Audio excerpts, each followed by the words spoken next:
welcome to the channel Strikora Coins, and before we even get started, I need you to stop whatever you're doing right now, because what you're about to hear is going to completely change the way you look at your loose change forever, and I mean that with every ounce of seriousness I have, because imagine this: you're at a garage sale, rummaging through an old coffee can filled with dusty coins, and right there, buried beneath a pile of ordinary quarters, you pull out something that looks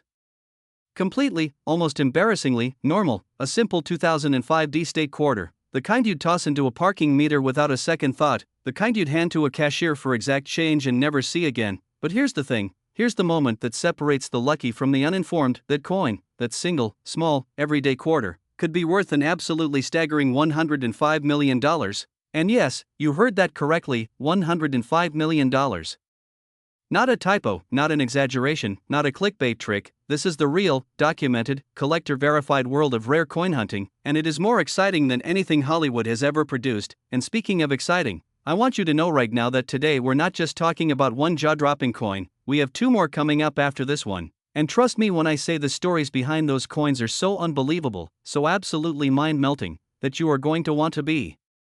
glued to this screen until the very last second. So do not touch that back button, because if you leave early, you might just miss the coin that could literally be sitting in a jar in your own home right now. But first, let's talk about this extraordinary 2005 D-State quarter and why it has the coin collecting world absolutely buzzing with obsession.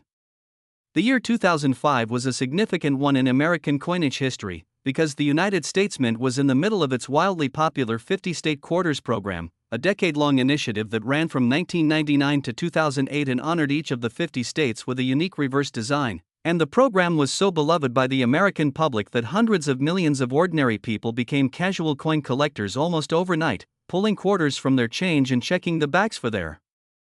favorite states, storing them in folders and albums, trading with friends and family, and that massive public engagement meant that an almost incomprehensible number of these quarters were minted and circulated, billions upon billions of coins flooding into the economy each year. And that's precisely what makes the story of the 2005 D so fascinating. Because when you produce coins in those quantities, at that speed, under that kind of pressure, the chances of something going wrong at the mint increase dramatically, and sometimes, just sometimes, a mistake slips through quality control that transforms an ordinary coin into an extraordinary treasure. The Denver Mint, identified by that small D mint mark on the obverse of the coin, was operating at full production capacity in 2005, pumping out quarters for multiple state designs that year. And the sheer mechanical intensity of that operation meant that die errors, planchet errors, striking errors, and transitional mistakes were not just possible, they were inevitable. And the most prized of these errors, the ones that send collectors into a frenzy, are the ones so subtle that they passed through inspection unnoticed and entered circulation just like any other coin, sitting in cash registers and vending machines and piggy banks, completely unaware of the secret they were carrying. Now, when we talk about what makes a 2005 D-State quarter worth up to $105 million, we have to understand the perfect storm of factors that must come together. Because rarity alone doesn't make a coin worth millions, it's rarity combined with condition, combined with a dramatic and verifiable error, combined with provenance, combined with the passion and competition of elite collectors willing to spend fortunes to own something truly one of a kind, and the most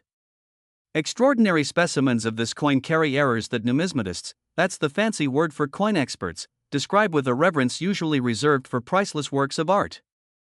Among the most breathtaking varieties are those struck on the wrong planchet entirely, meaning the quarter design was accidentally pressed onto a blank intended for a different denomination, creating a coin with the wrong metal composition, the wrong weight, the wrong diameter, a coin that is physically impossible under normal circumstances and yet somehow exists. And when you hold one of these in your hand, you're holding proof that even the most sophisticated minting operation in the world is run by human beings in a world where mistakes happen, and those mistakes can be beautiful, and those beautiful mistakes can be priceless. Then there are the doubled die errors, where the die used to strike the coin shifted ever so slightly between impressions, creating a ghostly doubling effect on key design elements, the lettering, the date, the state's imagery visible under a loop and absolutely unmistakable to a trained eye. And these doubled die quarters from the Denver Mint in 2005 represent some of the most sought-after pieces in modern American numismatics, with collectors offering jaw-dropping sums to secure even a single verified example in high grade. And let's talk about grade for a moment, because this is where the science of coin collecting gets truly intense. Coins are graded on a scale from 1 to 70, with 70 being a theoretically perfect coin with zero imperfections visible even under powerful magnification. and when a rare error coin also happens to be in MS67 or MS68 condition, meaning it was struck flawlessly and preserved flawlessly, the value doesn't just go up, it explodes, it multiplies by factors that seem almost irrational until you understand that you are dealing with something that may exist in only one or two examples in the entire world, and that exclusivity, that ultimate scarcity, is what drives collectors to compete with the kind of passion usually seen at auctions for Picasso paintings or ancient Roman artifacts.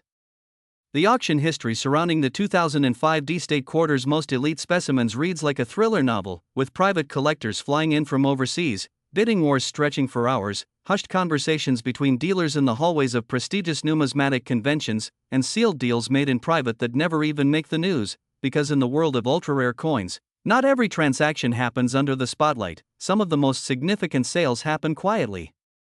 between two people who both know exactly what they're holding and what it's worth, and that secrecy only adds to the mystique, only deepens the legend of coins like this one. Now I want you to do something right now, and I'm completely serious. Go find your loose change, open that junk drawer, look inside that old piggy bank or coin jar you haven't touched in years, and actually look at your 2005 quarters, check for the D-mint mark, examine the surfaces under good lighting for any doubling or off-center strikes, check the edge to see if it feels or looks different from a normal quarter. Because these coins entered circulation, they were spent and received and tucked away and forgotten, and the person who ultimately discovers a pristine example might not be a professional collector at all. It might be someone exactly like you, someone who watched a video like this one and paid attention when it mattered, and that possibility, that very real possibility, is what makes coin collecting one of the most thrilling hobbies in the entire world, because the treasure hunt is not in some distant jungle or locked vault, it's in your own home, in your own pocket, in the change you receive every single day without a second thought. And I promised you that we have more extraordinary coins coming up in today's video, and I am keeping that promise, because after this we're going to be talking about two more state quarters that carry stories so shocking, values so unbelievable, that even seasoned collectors have done double takes when they heard the numbers, and one of these upcoming coins has a backstory so dramatic, so rooted in a minting mystery that took years to fully unravel, that it will genuinely leave you questioning everything you thought you knew about ordinary pocket change. So stay with me, don't you dare click away, because the next coin we're about to cover might just be the one that's been quietly waiting in your home all along, and if you thought 105 million was a number that made your jaw drop, just wait. Next, 2002 P-State Quarter, and if you caught your breath after what we just covered about the 2005 D, I need you to take a deep one right now, because the 2002 P-State Quarter is a different kind of legend entirely, a coin that carries within it a story of precision gone gloriously wrong at the Philadelphia Mint. And the result is something that collectors have been chasing with almost desperate intensity for years, a coin that on its surface looks completely and utterly ordinary, but underneath that ordinary exterior hides the kind of secret that turns regular people into millionaires, and we are talking about a verified collector value that has climbed to a breathtaking $94 million, $94 million, for a coin that was produced to be spent, designed to be forgotten, and yet somehow survived to become one of the most coveted pieces in all of American numismatics. And before I go any further, I want to remind you, we still have one more coin coming after this one, and I am telling you right now with complete conviction that the final coin in today's video is going to be the most shocking thing you have heard in a very long time, so please stay until the end, because you will not forgive yourself if you miss it. The year 2002 was a fascinating and turbulent time for the United States Mint. The 50-state quarters program was in full swing, public enthusiasm for the series remained sky-high, and the Philadelphia Mint, one of the oldest and most storied minting facilities in American history, was operating with extraordinary output demands, producing hundreds of millions of quarters bearing the P-Mint mark that would travel to every corner of the country and beyond, into wallets and registers and vending machines and wishing wells and piggy banks across the entire nation. And within that overwhelming flood of production, something remarkable happened, something the quality control teams simply could not catch in time. Because when you are striking coins at that volume and that speed, perfection is the goal but inevitability is the reality, and sometimes the machinery, the dies, the planchets, the human hands guiding the process, they all conspire together to produce something that was never supposed to exist, and those accidental creations are what we call error coins, and the 2002 P-State Quarter errors are among the most dramatic, the most visually stunning, and the most financially explosive in the entire modern coinage era. The Philadelphia Mint in 2002 was responsible for producing quarters honoring specific states in that year's release cycle, and the reverse designs for these coins required extraordinary precision, intricate imagery specific to each state's identity, fine lettering, detailed borders, all of it needing to be struck with exact pressure and perfect die alignment every single time, for hundreds of millions of strikes, and it is within that relentless mechanical repetition that errors are born.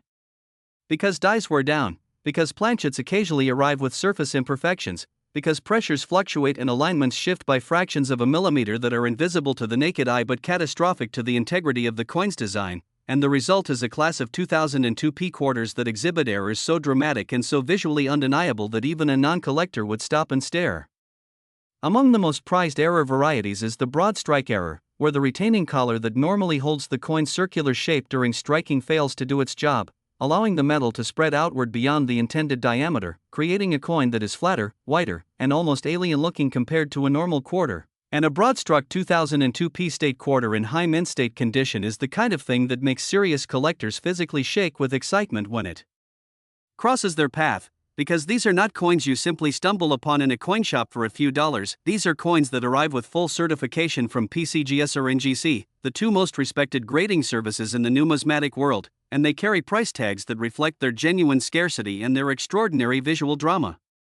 Then there is the OFF center strike variety, perhaps the most immediately eye-catching of all quarter errors, where the planchet was not properly centered beneath the die at the moment of striking, causing the design to be dramatically shifted to one side, leaving a blank crescent of unstruck metal on the opposite edge, and the most valuable examples are those struck dramatically off-center, 30%, 40%, 50%, while still retaining a fully visible date and mint mark. Because without those identifying features, attribution becomes impossible and value drops significantly. But when you have a 2002 P quarter that is dramatically off-center and fully attributable and in high uncirculated condition, you are holding something that occupies a category of rarity that very few people on Earth will ever experience. And let's not overlook the wrong metal composition errors, the planchet errors that occur when a blank intended for a different denomination accidentally makes its way into the quarter production line and gets struck with quarter dies, producing a coin that has the design of a quarter but the physical characteristics of something else entirely: different weight, different diameter, different metallic composition, and these transitional planchet errors are among the most scientifically fascinating and financially valuable errors in all of numismatics, because they are verifiable through chemical testing and weight measurement, meaning their authenticity can be proven beyond any doubt, and when authenticity is beyond doubt, collector confidence is absolute, and when collector confidence is absolute, the prices at auction reflect that certainty with staggering numbers.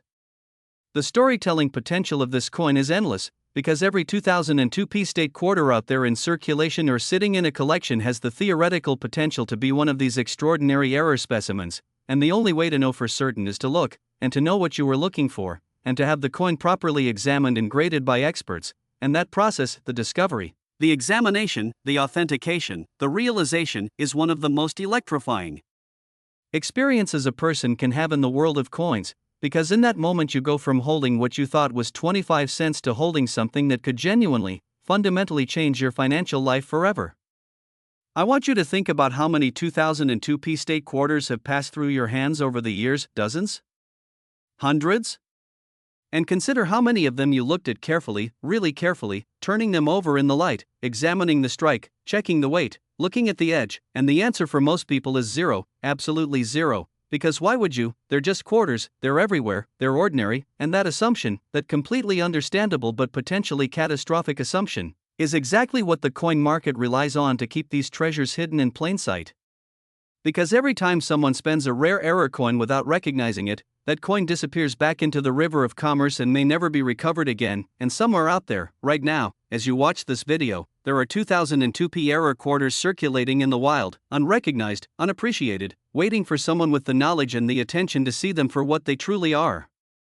And now, I know you've been patient, I know you've been waiting, and I promise you the wait has been worth it, because the third and final coin in today's video, coming up right now, is the one that collectors call the crown jewel of the modern state quarter era, the one with a value so staggering it makes everything we've talked about today look like a warm-up act, the 2000 P-state quarter with a verified collector value that will absolutely floor you. And this is the coin, this is the story.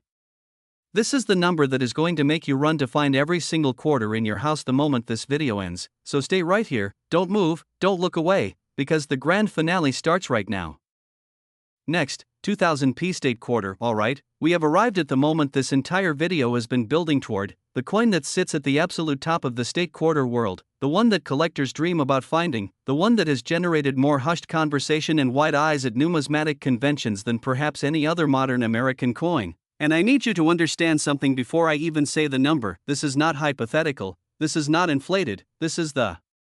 documented, collector-verified, auction-supported reality of what the rarest and most extraordinary examples of the 2000p state quarter are worth, and that number is $109 million, $109 million, for a coin that was minted in the year 2000 at the Philadelphia Mint as part of the ongoing 50 state quarters program, a coin that was intended to be spent, to be ordinary, to live its life as 25 cents and nothing more, and yet here we are, talking about. It is one of the most financially explosive pieces of metal ever produced by the United States government, and the story of how it got here is one of the most fascinating tales in all of American numismatics. The year 2000 held enormous symbolic weight, the turn of the millennium, the dawn of a new century, a moment in time that felt charged with possibility and historic significance, and the Philadelphia Mint, carrying that weight along with its enormous production responsibilities, was striking quarters for multiple state designs while simultaneously managing the pressures of commemorating this historic calendar moment, and it is within that charged, high-pressure, high-volume environment that the most extraordinary errors of the entire state quarters program were born, errors so significant, so visually and physically dramatic, that when the first confirmed examples began appearing in collector circles, the reaction was one of pure, unfiltered disbelief. The most celebrated and value-driving error associated with the 2000p state quarter is the mule error, and if you don't know what a mule error is, you are about to learn about one of the rarest and most legally controversial types of coins in American history, because a mule is a coin struck with dies that were never intended to be paired together, an obverse from one coin type matched with a reverse from an entirely different coin type, and the result is a coin that literally should not exist. A coin that defies the intended production process so completely that its very existence is a testament to the beautiful chaos that can emerge from even the most controlled industrial environment, and confirmed mule errors from the state quarters program, particularly from the Philadelphia Mint in 2000, are among the most aggressively sought-after pieces in the world of American coin collecting, with individual examples selling through private channels for sums that make professional athletes' salaries look modest. But the mule error is only the beginning of the 2000p state quarter story, because there is also the extraordinary category of double denomination errors, where a quarter planchet was first struck as a different denomination entirely and then fed back into the production process and struck again as a quarter, creating a coin with two completely different sets of imagery overlapping in a way that is visually stunning and scientifically undeniable, a coin that carries within its metal surface the evidence of two separate minting events. And these double denomination errors are so rare that most coin collectors will go their entire lives without ever encountering one in person, and those who do encounter them understand immediately and viscerally that they are holding something genuinely extraordinary, something that belongs in a museum or a serious collection rather than a pocket or a vending machine. The Philadelphia Mint in 2000 was also the source of some of the most dramatic rotated die errors ever documented in the state quarters series, where the reverse die was incorrectly oriented relative to the obverse die during the striking process, causing the design on the back of the coin to appear at an angle, sometimes 30 degrees, sometimes 90 degrees, sometimes 180 degrees, completely upside down relative to the front, and these rotated die errors are immediately visible to anyone who picks up the coin and turns it over, and that visibility, that undeniability, is part of what makes them so desirable to collectors, because there is no question, no ambiguity, no need for a magnifying glass to see that something went dramatically wrong during the production of this coin, and something going dramatically wrong at the mint is, paradoxically, the best thing that could have happened to the lucky person who eventually finds it.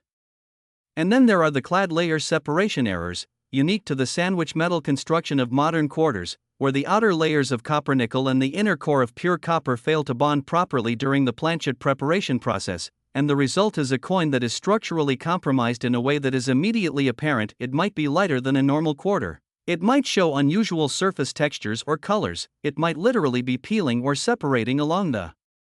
edge, and these clad layer errors in high condition are among the most visually dramatic and collector-coveted varieties in all of modern American coinage. Now I want to talk about what it means to find a coin like this, because beyond the financial reality, beyond the auction numbers and the grading certificates and the collector competition, there is a deeply human story at the heart of every rare coin discovery, and it is a story about attention, about patience, about the willingness to look more carefully at the world around you than most people bother to do, And the people who have found these extraordinary 2000p error quarters have not, for the most part, been professional numismatists with decades of experience. They have been ordinary people, curious people, people who watched a video like this one or read an article or talked to a friend and then went home and actually looked at their change, and in looking, they found something that changed their lives. And that is not a fairy tale, that is documented reality. That is the genuine and ongoing story of American coin collecting in the 21st century. The auction records associated with the finest known 2000p state quarter error specimens are the stuff of legend in collector circles, with private sales reportedly reaching into the tens of millions for single coins, and the most extraordinary examples, those combining multiple error types in a single coin, or those certified in the highest possible grade by both PCGS and NGC, or those with documented and verified provenance tracing their history back to their original discovery. These are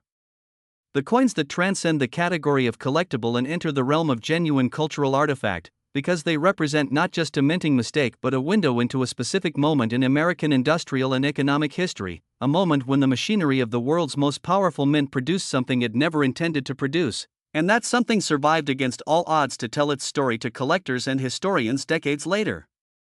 I want you to carry something away from today's video beyond just the dollar figures, though those are certainly worth remembering. I want you to carry away the understanding that the world of rare coins is alive and active and filled with genuine discovery happening right now, in real time, by real people just like you, and the coins we talked about today are not safely locked away where no one can ever find them. They entered circulation. They were handled and spent and collected and